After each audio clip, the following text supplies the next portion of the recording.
আসসালামু আলাইকুম। প্রিয় দর্শক, অন্য মঞ্চের আলোচনায় আপনাদের সকলকে আমন্ত্রণ জানাচ্ছি।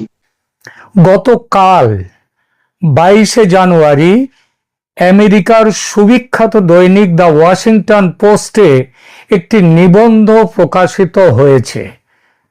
তার শিরোনাম, the US is testing a new approach in Bangladesh, it's working with Islamist. অর্থাৎ আমেরিকা বাংলাদেশে একটি নতুন পথে চলার চেষ্টা করছে, তাহলে তারা ইসলামপন্থীদের সাথে কাজ করছে। সহজ কথায়, আমেরিকার সমর্থন এবার বাংলাদেশের ইসলামপন্থী বা মৌলবাদী দলগুলোর প্রতি, মানে জামাত এবং তাদের ছানাপোনাদের সমর্থন দিয়ে ক্ষমতায় এনে বাংলাদেশে এক গণতান্ত্রিক, ধর্মনিরপেক্ষ, সহনশীল, উদার সমাজ এবং রাষ্ট্র ব্যবস্থা গড়ার ব্রত নিয়েছে আমেরিকা। গত কয়েক মাস ধরে, হাসবেন না, কথাটা সত্যি, তারা এইভাবেই চলছে। গত কয়েক মাস ধরে ঢাকায়, ওয়াশিংটনে, লন্ডনে জামাতের বহু উচ্চ স্তরের নেতাদের সঙ্গে গোপন বৈঠকের পর আমেরিকা এই সিদ্ধান্তে পৌঁছেছে যে বাংলাদেশের মানুষকে বাঁচাতে, বাংলাদেশকে সোনার বাংলা করতে গেলে জামাত ও তার ছানাপোনাদের ছাড়া আর কোনো পথ নেই। বাংলাদেশকে গিলে খাওয়ার পথে গলার কাঁটা হয়েছিলেন শেখ হাসিনা। তাকে সরিয়ে দেওয়ার পর মোহাম্মদ ইউনূস ভালোই সার্ভিস দিয়েছেন গত কয়েক মাস, কিন্তু তিনি তো নির্বাচিত সরকারের প্রধান নন। আর গণতন্ত্রের পূজারী আমেরিকা একজন অনির্বাচিতকে কতদিন মেনে নিতে পারে? লোকে নিন্দে বন্ধ করবে না? তাই একটা পুতুল খেলার মতো নির্বাচনের ব্যবস্থা করতে হচ্ছে, যার দিন ধার্য হয়েছে আসছে মাসের 12 তারিখে, 12ই ফেব্রুয়ারি। আওয়ামী লীগ ময়দানের বাইরে, তাই লড়াই বিএনপি আর জামাতের মধ্যে। তবে সে নির্বাচন কেমন মুক্ত ও স্বচ্ছ হবে তার নমুনা মিলতে শুরু করেছে ইতিমধ্যে। চেপে রাখার চেষ্টা করা সত্ত্বেও সেসব নমুনা চাপা যাচ্ছে না, বেরিয়ে পড়ছে। গত মাস 2-3 ধরে মনে করা হচ্ছিল আমেরিকা বিএনপিকে সাপোর্ট দিচ্ছে। ঢাকার আমেরিকান দূতাবাসের তখনকার দায়িত্বপ্রাপ্ত ট্রেসি অ্যান জ্যাকবসন ঢাকায় উপর্যুপরি বৈঠক করেছেন আলমগীর সাহেবদের সঙ্গে। লন্ডনে গিয়ে বসেছেন বৈঠকে তারেক জিয়ার সঙ্গে। এমনকি তারেক জিয়া এই যে 17 বছর পর দেশে ফিরতে পারলেন, তার সবুজ সংকেত নাকি ভারতের সঙ্গে আমেরিকার কাছ থেকেও এসেছে। এটাই রাজনৈতিক বিশ্লেষকদের অনেকের অনুমান। এসব দেখে শুনে অনেকের ধারণা নয়, বিশ্বাস জন্মেছিল আমেরিকা বুঝি তারেকের সঙ্গে বিএনপির পেছনে। বিশ্বাসটা শক্ত হয়েছিল আরো কয়েকটা কারণে, যার মধ্যে সর্বাগ্রে আসে ইসলামী মৌলবাদের প্রতি ট্রাম্প সাহেবের প্রবল বিরোধ। অন্তত বিরোধের হুঙ্কার তো তিনি প্রায়ই দিতেন। ডোনাল্ড ট্রাম্প কখনোই সন্ত্রাসবাদ ও মৌলবাদকে নাকি প্রশ্রয় দেবেন না, ইত্যাদি ইত্যাদি। তার প্রতিজ্ঞা নাকি দুনিয়া থেকে একেবারে শেকড় শুদ্ধ উপড়ে ফেলবেন ইসলামী সন্ত্রাসবাদের গাছ। দ্বিতীয় বড় কারণ, ট্রাম্প প্রশাসনের নতুন আন্তর্জাতিক নীতি। অন্য দেশের সরকার ভাঙা গড়ার খেলায় আমেরিকা মত্ত ছিল এতকাল, তাতে তাদের খুব ক্ষতি হয়েছে। আমেরিকা তাই আর নাক গলাবে না অন্য দেশের সরকার ভাঙা গড়ার খেলায়। মাত্র 3 মাস আগে কাতারের দোহায় আমেরিকার গোয়েন্দা প্রধান তুলসী গ্যাবার্ড বড় মুখ করে বলেছিলেন এই কথাটি, কিন্তু দেখা গেল আমেরিকা রয়ে গেছে আমেরিকাতেই। যা বলা হচ্ছিল, যা ভাবা হচ্ছিল, তা কেবল শ্যাম চাচার বিরিয়ানির গন্ধ শুকে ঘুমিয়ে পড়া গরিব মানুষের, তারপর সে ঘুমের ঘোরে স্বপ্ন দেখা বিরিয়ানির স্বপ্ন। জামাতের সঙ্গে সখ্যতা যে তৈরি হচ্ছিল গোপনে, তার অনেক ইঙ্গিত মিলছিল বেশ কয়েক মাস ধরে। শেখ হাসিনার জমানা উপড়ে ফেলার ব্যাপারে বড় অবদান যে জামাতের, সেটাও ঠারে ঠোরে স্বীকার করে নিচ্ছিলেন এবং নিয়ে ধন্যবাদ দিচ্ছিল আমেরিকা। ওয়াশিংটন পোস্টের প্রতিবেদনে প্রকাশ্যে জানা গেল, ধন্যবাদেই শেষ নয়, আরও আছে। জামাত এখন আমেরিকার, সেই বঙ্কিমচন্দ্রের দুর্গেশ নন্দিনীতে আয়েশা যেমন বলেছিলেন, এই বন্দি আমার প্রাণেশ্বর, তেমনি আমেরিকার মুখের কথা হচ্ছে এখন, জামাত আমার প্রাণেশ্বর। তাকে দিয়ে সোনার বাংলা গড়বে আমেরিকা। ওয়াশিংটন পোস্টের বক্তব্য নিয়ে গত দুদিন এত আলোচনা হয়েছে, এত ইউটিউব চ্যানেল এপিসোড করেছে যে এই বিষয় নিয়ে বললে শুধু চর্বিত চর্বণ হয়ে যাবে। তাই একটু পুরনো ইতিহাস ঘেঁটে দেখি যে পৃথিবীর আর কোন কোন দেশকে উদ্ধার করতে গিয়ে সে দেশকে স্বর্গে তুলেছে না নরকে ফেলেছে মহান আমেরিকা। একটু দেখি। এই প্রথম নয়, ইতিপূর্বে পৃথিবীর বিভিন্ন দেশে আমেরিকা নিজের স্বার্থে শাসক পরিবর্তনের উদ্দেশ্য সফল করার জন্য সেসব দেশের ইসলামপন্থী দলগুলোকে একেবারে মদতের চূড়ান্ত মদত দিয়েছে। নরমপন্থী ইসলামী দল নয়, এই তালিকায় কট্টরপন্থী ইসলামী গোষ্ঠী আছে, এমনকি সন্ত্রাসীরাও আছে। তালিকার প্রথম নামে নিয়ে আসে আফগানিস্তানকে। 1979 থেকে চলছে সেখানে ঝামেলা। এটা আমেরিকার ইতিহাসে ইসলামপন্থী গোষ্ঠীগুলোকে সমর্থনের সবচেয়ে বড় এবং সমালোচিত উদাহরণ। সোভিয়েত ইউনিয়নকে প্রতিহত করতে সিআইএ অপারেশন সাইক্লোন শুরু করেছিল এবং কয়েক বিলিয়ন ডলারের অস্ত্র এবং অর্থ কয়েক বিলিয়ন ডলারের পাকিস্তানের মাধ্যমে সরবরাহ করেছিল মুজাহিদিন যোদ্ধাদের। তারপর সোভিয়েত বাহিনী চলে যেতে বাধ্য হয়, কিন্তু এর ফলে আফগানিস্তানে গৃহযুদ্ধ শুরু হয়ে গেল এবং সেখান থেকে তালেবান ও আল কায়েদার জন্ম হলো। যে ওসামা বিন লাদেনকে মারবার জন্য আমেরিকার ওই টুইন টাওয়ার ধ্বংস করেছিল, আমেরিকার বুক কাঁপিয়ে দিয়েছিলেন যে ওসামা বিন লাদেন, তাকে মারার জন্য আমেরিকাকে কত কসরত করতে হয়েছিল এবং এখনো হচ্ছে আইসিস এদেরকে থামানোর জন্য, সেটা নতুন কথা নয়। আজ যে ইসলামী মৌলবাদের সন্ত্রাসের দুনিয়া জুড়ে সংকট, তার অন্যতম কারণ আমেরিকার সেই সিদ্ধান্ত আফগানিস্তানে। এমনকি এই উপমহাদেশে সন্ত্রাসের পীঠস্থান হিসেবে পাকিস্তান আজ যে সুনাম অর্জন করেছে, তার জন্য সাধুবাদ প্রাপ্য মহান আমেরিকার। কিন্তু যে আফগান দেশের মানুষকে উদ্ধার করতে গিয়েছিল আমেরিকা তো আফগানিস্তান থেকে পাতুলে পালিয়ে এসছে। তাদের অবস্থা এখন কি? সেই আফগানিস্তানের অবস্থা, দেশটা এখন পুরোপুরি তালেবান শাসনে। চরম অর্থনৈতিক ও মানবিক সংকট চলছে। নারী ঘরবন্দি, বোরখাবন্দি, সন্তানের জন্ম দেয়া আর সন্তান প্রতিপালন করা ছাড়া আর কোনো কাজ নেই নারীর। সঙ্গীত নিষিদ্ধ, এমনকি নারীদের তো সবকিছুই নিষিদ্ধ। নাগরিক স্বাধীনতা অত্যন্ত সীমিত, না থাকার মতো। দ্বিতীয় নাম নিয়ে আসি মিশরের। আরব বসন্তের সময় হোসনি মুবারকের পতনের পর মিশর এক অস্থির পরিস্থিতির মধ্য দিয়ে যাচ্ছিল।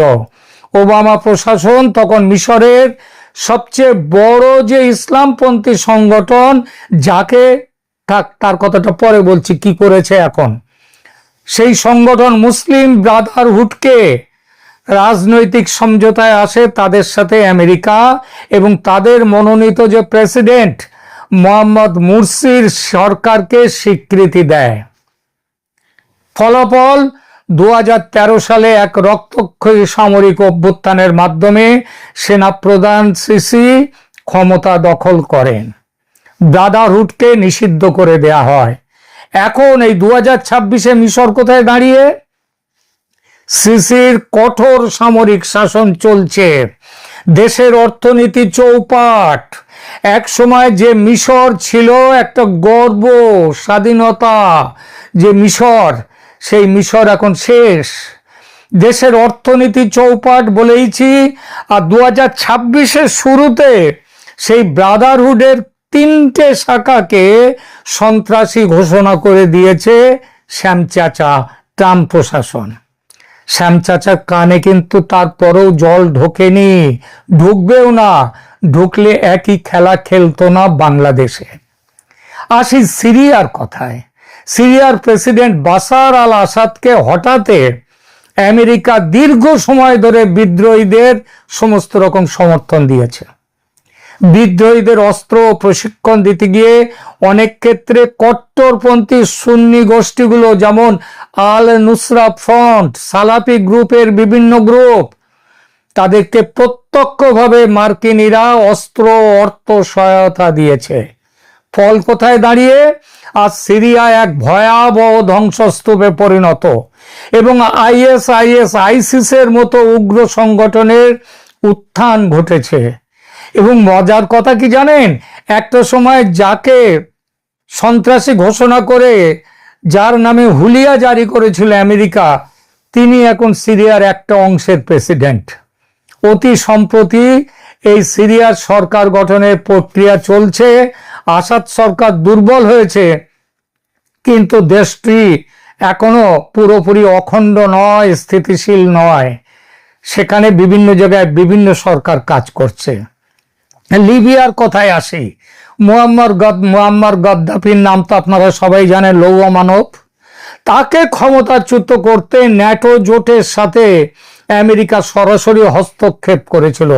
গাদ্দাফির নামে কত রকম গল্প ছাপা হয়েছিল যে তার ঘরে বড় বড় ফ্রিজের মধ্যে মানুষ মেরে, মানুষ কেটে তাদের লিভার সেখানে রাখা হয়েছে। গাদ্দাফি নাকি মানুষের লিভারের খেতে খুব ভালোবাসেন, রান্না করে সেটা খান। এটা একটা কথা। গাদ্দাফি বিরোধী সশস্ত্র বিদ্রোহীদের মধ্যে বেশিরভাগ ছিল কট্টরপন্থী ইসলাম গোষ্ঠী, যাদের আমেরিকা আকাশপথে সুরক্ষা ও সমর্থন দিয়েছিল। এর ফলে কি হয়েছে, গাদ্দাফির পতনের পর লিবিয়ায় কোনো শক্তিশালী কেন্দ্রীয় সরকার গঠিত হতে পারেনি। দেশটি বিভিন্ন মিলিশিয়া এবং ইসলামপন্থী গোষ্ঠীর যুদ্ধক্ষেত্রে পরিণত হয়।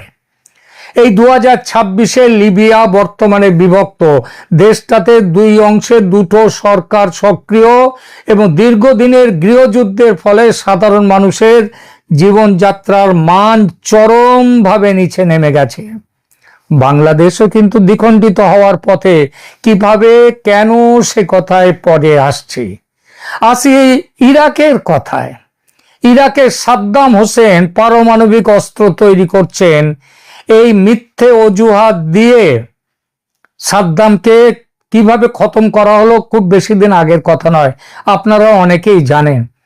সাদ্দাম হোসেনের পতনের পর ইরাক কোথায় এসে দাঁড়িয়েছে সে খবরটাও আপনারা রাখেন নিশ্চয়ই। ইরাক শেষ হয়ে গেছে, ইরাক শেষ হয়ে গেছে। এর মূলে কে আছে? ওই আমেরিকা। এরপরে আসি পাকিস্তান। পাকিস্তানের জেনারেল জিয়াউল হকের শাসনের সময় আফগান যুদ্ধের রসদ সরবরাহের জন্য পাকিস্তান ছিল পাইপলাইন, পাকিস্তানের মধ্যে দিয়ে সব আসত। এবং এই সময়ে পাকিস্তানের ইসলামাইজেশন বা কট্টরপন্থার প্রসার ঘটে আমেরিকার প্রত্যক্ষ সমর্থনে। হাজার হাজার মাদ্রাসা ও মুজাহিদিন ট্রেনিং সেন্টারে অর্থায়ন করা হয়। ফল কি দাঁড়ায়? এর ফলে পাকিস্তানে উগ্রবাদের বীজ রোপিত হয়, যা পরবর্তী কয়েক দশক ধরে দেশটির জন্য অভিশাপ হয়ে দাঁড়ায়। আজকে যে টিটিপি, লস্কর-ই তৈবা এদের মতো সংগঠনের কথা শুনছেন, তারা পাকিস্তান থেকে অনেকে যে বেরিয়ে যেতে চাইছে পাকিস্তানের বিভিন্ন অংশ থেকে, তার পেছনে হচ্ছে কিন্তু এই উত্থান, যার পেছনে রয়েছে আমেরিকা। বর্তমান পাকিস্তানে গভীর অর্থনৈতিক সংকটে ডুবে আছে, রাজনৈতিক মেরুকরণে জর্জরিত। উগ্রবাদী গোষ্ঠীগুলো এখন দেশটিকে নানাভাবে বিভক্ত করার জন্য হুমকি দিচ্ছে। ইরানের প্রেক্ষাপটটা এইখানটায় খুব মজার। এবং ইরানে তো বর্তমানে কি চলছে আপনারা জানেন, কিন্তু আপনারা কি এটা জানেন যে ইরানে এইটা শুরু করেছিল কে? ইরানের শাহ পাহলভি 1979-তে তাকে তাকে ক্ষমতাচ্যুত করার জন্যে এই আমেরিকা তারা আয়াতুল্লাহ খোমেনিকে 1979 সালে কাটার প্রশাসন আমেরিকার তারা সব রকমের সাহায্য দিয়েছিল আয়াতুল্লাহ খোমেনিকে। আমেরিকার লক্ষ্য ছিল শাহ রেজা পাহলভি তার পরবর্তী ইরানে যাতে সমাজতন্ত্রীরা ক্ষমতা দখল না করে এবং তারা যেন রাশিয়ার ব্লকে না যায়, তাদেরকে আমার কাছে ধরে রাখতে হবে ইরানের শাসককে। আমেরিকা তখন মনে করেছিল ইসলামপন্থীরা কমিউনিস্টদের মতো অত শক্ত নয়, ওদেরকে সহজে পায়ের নিচে আনা যাবে। ফলাফল হলো একেবারে বিপরীত। আমেরিকার প্রত্যাশা পুরো ব্যর্থ। ক্ষমতা গ্রহণের কয়েক মাস পরে খোমেনি আমেরিকাকে ইরানের এবং ইসলামের বড় শত্রু হিসেবে চিহ্নিত করলেন। আমেরিকা ইসলামের কাছে ইরানের কাছে সবচেয়ে বড় শয়তান, এটা খোমেনির কথা। এবং মার্কিন দূতাবাসে ঘেরাও ইত্যাদি সংকট সৃষ্টি করা হলো। গত 46 বছর ধরে এক গভীর শত্রুতা চলছে ইরান আর আমেরিকার মধ্যে। বর্তমানে ট্রাম্প প্রশাসনের অধীনে ইরান নিয়ে আমেরিকার নীতি একেবারে সেই কাটারের সময় শুরুতে যা ছিল 1979-তে তার একেবারে বিপরীত। আমেরিকা এখন সেখানে ভেনেজুয়েলা মডেলের মতো গণ আন্দোলন উস্কে দিয়ে, এই একই মডেল বাংলাদেশেও এসছে শেখ হাসিনাকে উৎখাত করার জন্যে, সেখানে রেজিম চেঞ্জ করতে চাইছে। তবে ইরানের ভেতরকার যে কট্টরপন্থী শাসক গোষ্ঠী তারা যথেষ্ট শক্তিশালী, তার জন্য করে উঠতে পারছে না কিছু। আমেরিকার এই নীতির শিক্ষা হলো ধর্মীয় আদর্শ ভিত্তিক দলগুলো ক্ষমতার শীর্ষে পৌঁছানোর পর সব ক্ষেত্রেই তাদের প্রতিশ্রুতি থেকে সরে এসেছে সব জায়গায়, তবু শিক্ষা হয়নি আমেরিকার। সেই পুরনো খেলায় মেতেছে বাংলাদেশেও।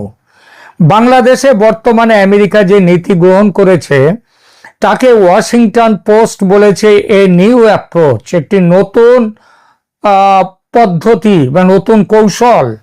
যদিও এটা নতুন কৌশল নয়, পুরনো মদ নতুন বোতলে ঢেলে নিয়ে আসা, তাই একটু নতুন লাগছে এই মাত্র। জামায়াতে ইসলামীর মতো দল যারা দীর্ঘ সময় কোণঠাসা ছিল দেশের রাজনীতিতে, তাদের সঙ্গে সরাসরি কূটনৈতিক বৈঠক, যেমন 2026-এর জানুয়ারিতে মার্কিন প্রতিনিধিদের সাথে বৈঠক, দলটিকে আন্তর্জাতিকভাবে রাজনৈতিক বৈধতা দিয়েছে। এর ফলে তারা আগামী নির্বাচনের আগে একটা বড় পাওয়ার ব্রোকার হিসেবে আবির্ভূত হয়েছে। জামাত বিপুল অর্থ সাহায্য পাচ্ছে আমেরিকা থেকে, পাকিস্তান মারফত মার্কিন অস্ত্রশস্ত্র পাচ্ছে, আর আদর্শিক সাহায্য সেটা তো পাচ্ছেই। এবার নতুন বোতল বলতে কি সেটা একটু বলি। ওয়াশিংটন পোস্টের প্রতিবেদনে বলা হয়েছে আমেরিকা কেবল তোষণ করছে না, বরং একটি দাওয়াই বা সতর্ক বার্তাও দিয়ে রাখছে। এই সতর্ক বার্তাটা কি? মার্কিন কূটনীতিকরা স্পষ্ট করেছেন যে যদি জামাত বা কোনো ইসলামপন্থী দল ক্ষমতায় এসে কঠোর শরিয়া আইন বা নারী বিদ্বেষী নীতি গ্রহণ করে, তবে তাদেরকে শাস্তি দেয়া হবে। শাস্তিটা কি? না, বাংলাদেশের তৈরি পোশাক মানে আরএমজি রেডিমেড গার্মেন্টস, সেই খাতের 20% বেশি রপ্তানি হয় আমেরিকায়। সেই রপ্তানি হুমকির মুখে পড়বে, তাদের উপরে ট্যারিফ 100%, 200% ট্যারিফ লাগানো হবে। অর্থাৎ আমেরিকা ধর্মীয় শক্তির ওপরে একটা অর্থনৈতিক তলোয়ার ঝুলিয়ে রাখছে।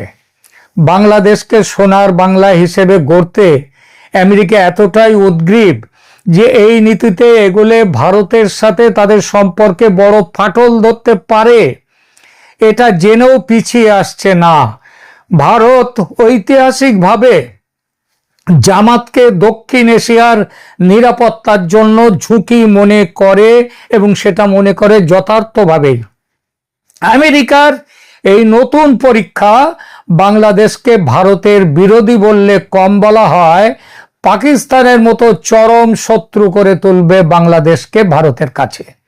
ইতিহাস বলে উগ্রবাদী আদর্শকে অর্থনৈতিক চাপ দিয়ে সবসময় নিয়ন্ত্রণ করা যায় না। সবসময় না, কখনোই নিয়ন্ত্রণ করা যায় না। পৃথিবীতে অন্তত তার কোনো উদাহরণ নেই। যদি জনমত ব্যাপকভাবে ধর্মীয় কট্টরপন্থার দিকে ঝুঁকে যায়, তবে এই তোষণ নীতি ভবিষ্যতে আমেরিকার বিরুদ্ধেই বুমেরাং হয়ে যেতে পারে, ব্লো ব্যাক। কিন্তু সেটা তো দূর ভবিষ্যতের কথা। আমেরিকার গিনিপিগ হয়ে নিকট ভবিষ্যতে কি হতে পারে বাংলাদেশের? কয়েকটা গুরুতর সম্ভাবনার কথা বলি।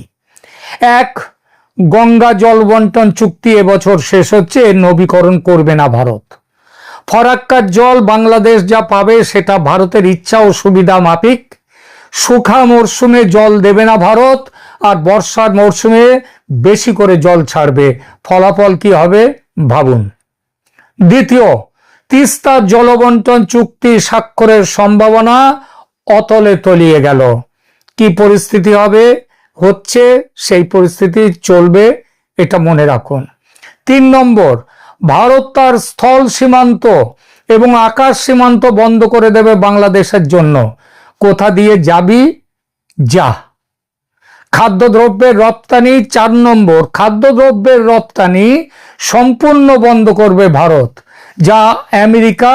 যা এবার আমেরিকার পাকিস্তান থেকে তোদের খাবার নিয়ে আয়, দেখ কত খেতে পারিস। 5 নম্বর, তবে সবচেয়ে ভয়ঙ্কর যে সম্ভাবনা সেটা হলো এই 5 নম্বর, বাংলাদেশে গৃহযুদ্ধ অবধারিত। যেমন বেঁধেছে সিরিয়াতে। আওয়ামী লীগ চুপ করে মুখ বুজে মানবে না আমেরিকার এই প্রেসক্রিপশন। তাদের সঙ্গে বিএনপিও থাকতে পারে, এবং আমার ধারণা পুরো বিএনপি না হোক, বিএনপির একটা অংশ কিন্তু চলে আসবে আওয়ামী লীগের সাথে। ভারতের সঙ্গে সমঝোতা করে, ভারতের সাহায্য নিয়ে এই বিদ্রোহীরা দেশের মধ্যে গৃহযুদ্ধের আর এক পক্ষ, তারা ভারতের সাহায্য নিয়ে রংপুর চট্টগ্রামকে বিচ্ছিন্ন করে নেবে বাংলাদেশ থেকে। সেখানে ভারতের প্রেসক্রিপশনে নতুন সরকার গঠিত হবে। আর এই রকম প্ল্যানের কথা ভেবেই ভারত তার দূতাবাসকে নো ফ্যামিলি স্ট্যাটাস নির্দেশ দিয়েছে। আর সেই প্ল্যান থেকে ভারতকে বিরত রাখতে সারা কুক ছুটে এসেছিলেন দিল্লিতে ভারত সরকারের সঙ্গে কথা বলতে। পাত্তা দেয়নি ভারত।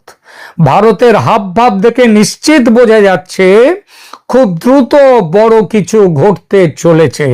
ভরসা কি কোথাও নেই? একটা ভরসা আছে শেষ পর্যন্ত, সেটা হচ্ছে ওই যে একটু আগে মিশরের কথা বললাম না, সেখানে একদম শেষ মুহূর্তে এসে সামরিক অভ্যুত্থান করা হয়েছিল, এবং সেই সামরিক প্রশাসন এখনো চলছে। আমেরিকা দাঁত ফোটাতে পারছে না সেখানে। সেরকম একটা জিনিস হতে পারে যদি বাংলাদেশের সেনাবাহিনী এখনো ঝাঁপিয়ে পড়ে, তারা এসে যদি বাংলাদেশের এই জামাত আমেরিকার প্রেসক্রিপশন থেকে বাংলাদেশকে মুক্ত করতে পারে। একমাত্র ভরসা হচ্ছে দেশের মধ্যে বাংলাদেশকে অক্ষত রেখে বাঁচাবার একটা প্রচেষ্টা হতে পারে, একমাত্র যদি সেনাবাহিনী এগিয়ে আসে।